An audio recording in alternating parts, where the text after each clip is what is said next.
तो कई मायनों में देखा जाए तो विदेश सचिव की बांग्लादेश की यात्रा बेहद महत्वपूर्ण हो जाती है। ऐसे में जिस तरीके से भारत का मिशन बांग्लादेश है उसमें आप लोगों के लिए ये जान लेना भी बहुत ज्यादा जरूरी है कि दोनों देशों के बीच के जो संबंध हैं वो किस तरह के हैं, चाहे वो व्यापार को लेकर हो या फिर मित्रता को लेकर ही क्यों ना हो। भारत बांग्लादेश के बीच जो ट्रेड होता है वो दरअसल यहाँ पर समझ लीजिए, देखिए जो एक्सपोर्ट होता है भारत से बांग्लादेश वो करीब 1.25 लाख करोड़ रुपए का माल एक्सपोर्ट होता है, बिजनेस होता है। भारत टोटल एक्सपोर्ट 38 लाख करोड़ रुपए का करता है। बांग्लादेश टोटल एक्सपोर्ट में बांग्लादेश का जो हिस्सा है वो मात्र 3% का हिस्सा है। 1.25 लाख करोड़ रुपए का इंपोर्ट किया जाता है। ये इंपोर्ट हम आपको बता रहे हैं जो व्यापार होता है। बांग्लादेश टोटल इंपोर्ट जो होता है वो 6.5 लाख के आसपास। टोटल इंपोर्ट में भारत का हिस्सा अगर बात करें, जो हिस्सेदारी है वो 16.7% की है, मात्र 16.7% की। ये टोटल इंपोर्ट में भारत का हिस्सा है। और आइए अब रुक करते हैं महिमा का। आगे बढ़ते हैं और अगली खबर आपको यूपी से जुड़ी हुई बताएंगे। अयोध्या, काशी, मथुरा, संभल के बाद अब विवाद और ज्यादा बढ़ गया है और इस बार विवाद जौनपुर के अटाला मस्जिद से जुड़ा हुआ है। दरअसल हिंदू वाहिनी नाम के एक हिंदू संगठन की तरफ से याचिका दायर की गई है और ये दावा किया गया है कि मस्जिद पहले मंदिर था। हालांकि इस पूरे मामले को लेकर के कोर्ट में आज सुनवाई होने वाली है और कोर्ट इस पूरे मामले को लेकर सुनवाई करते हुए नजर आएगा और ये देखेगा कि क्या ये याचिका सुनवाई योग्य है भी या नहीं है। पूरी खबर जानिए इस रिपोर्ट में।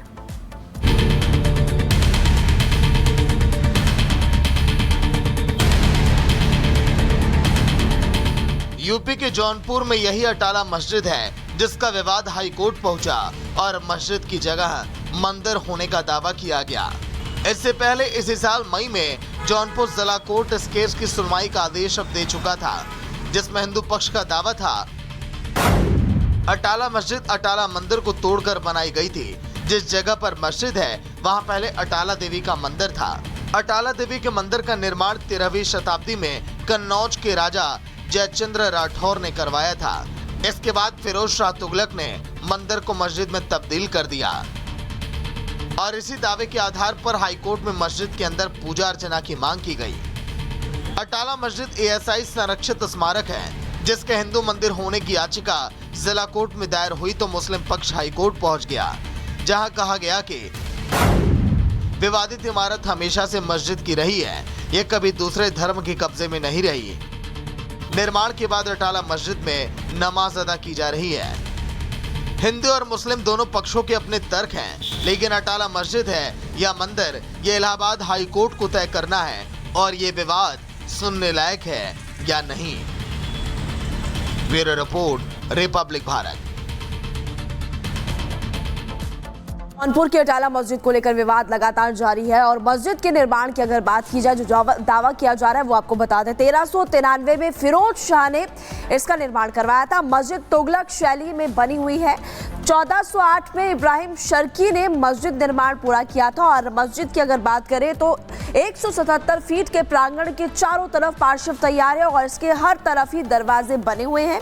मस्जिद में उत्तर और दक्षिण में गुंबद भी बने हुए हैं और पश्चिमी भाग की अगर बात करें तो मेहराब और मिंबर के साथ प्रार्थना कक्ष भी इस मस्जिद में है। अब पूर्वी भाग की अगर बात करें तो एक विशाल सजावटी कक्ष भी यहाँ पर है और उत्तर और दक्षिण में भी प्रवेश द्वार इस मस्जिद में है। मस्जिद का द्वार 75 फीट ऊंचा और 55 फीट चौड़ा है। इसके अलावा अंदर एक धंसा हुआ मेहराब भी है। मस्जिद का हॉल 3 मंजिल का बना हुआ है। इस मस्जिद को लेकर के जानकारी हम आपको दे रहे हैं। हॉल में खूबसूरत मेहराबें भी फिलहाल बनी हुई है। 631 साल पुरानी अटाला मस्जिद है और इसको लेकर के अभी विवाद काफी ज्यादा बढ़ते हुए नजर आ रहा है। और आइए अब मध्य प्रदेश से खबर आपको बताते हैं, जहां पर मध्य प्रदेश में एक ऐसी खबर निकलकर सामने आई है जो पिता के रिश्ते को शर्मसार कर देती है। यहां पर एक बेटी बीमार होती है। बेटी को इलाज के लिए अस्पताल ले जाने के बजाय पिता उसे ठीक करने के लिए तंत्र मंत्र का सहारा लेता है और फिर बेटी की मौत हो जाती है। पूरी खबर देखिए इस रिपोर्ट के जरिए।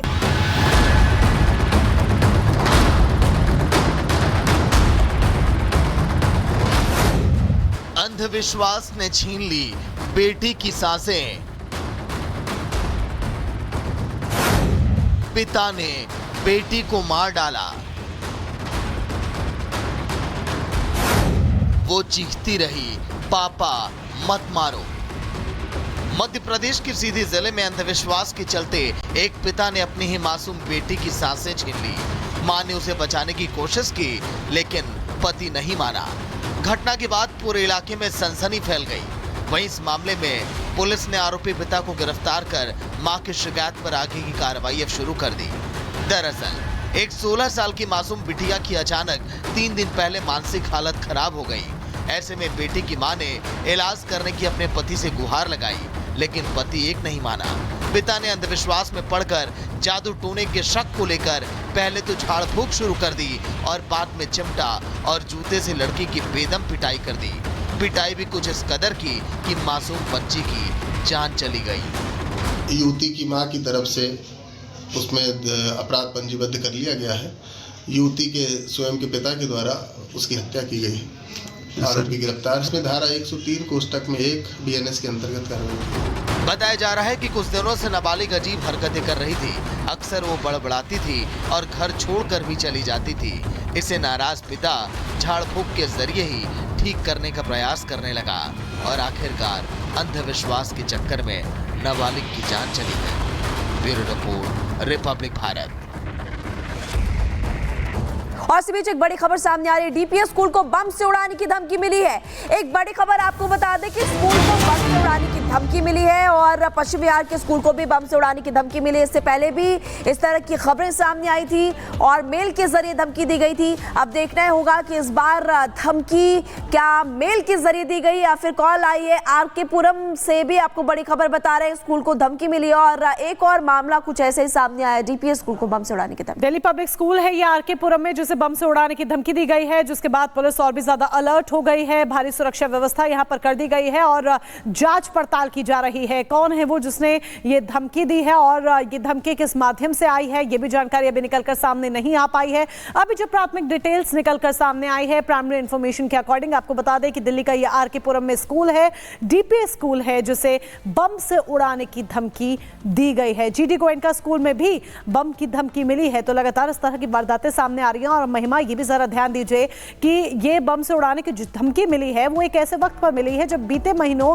हमने ये देखा कि किस तरीके से 2 महीने के अंदर अंदर दिल्ली में 2 धमाके होते हैं। एक थोड़ा लो इंटेंसिटी का होता है और एक उससे हल्का हाई इंटेंसिटी का। आप बिल्कुल सही कह रहे हैं और इससे पहले भी स्कूलों को बम से उड़ाने की धमकी जब 100-150 स्कूलों में ऑफिसेज में मेल के जरिए धमकी दी गई थी। और इसके अलावा हमने पिछले दिनों ये भी देखा है कि फ्लाइट्स में भी इस तरह की धमकी मिलती थी। लेकिन अब ये बड़ी खबर आपको बता रहा है कि पश्चिम बिहार के GD गोयनका स्कूलों को भी धमकी मिली है। और इस वक्त तस्वीरें जो आप अपनी टीवी स्क्रीन पर देख रहे हैं, वहां से लाइव तस्वीरें आपको दिखा रहे हैं। जो टीम से वहां पर पहुंच चुकी है, जांच पड़ताल कर रही है, जो स्कूल का कोना कोना है उसको छान रही है। और लाइव तस्वीरों के जरिए आप देख सकते हैं कि अभी फिलहाल वहां पर जो टीमें हैं, बम निरोधक दस्ता है वो भी पहुंच चुका है, पुलिस प्रशासन भी पहुंचा है। और देखना ये महत्वपूर्ण होगा जांच के बाद कि आखिरकार ये धमकी कहां से आई और किसने ये धमकी दी है। बिल्कुल, कौन है वो जिसने स्कूल को लेकर ये धमकी दी है और ऐसे में इसकी जांच पड़ताल की जा रही है। सिक्योरिटी हाई है।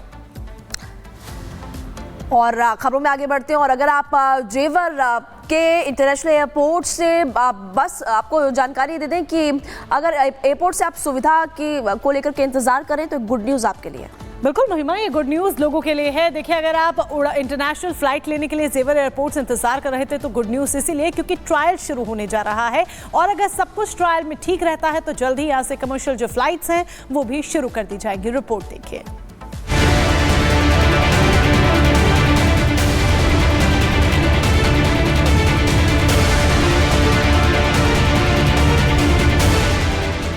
नोएडा के इतिहास में सोमवार का दिन एक नया अध्याय जोड़ने जा रहा है।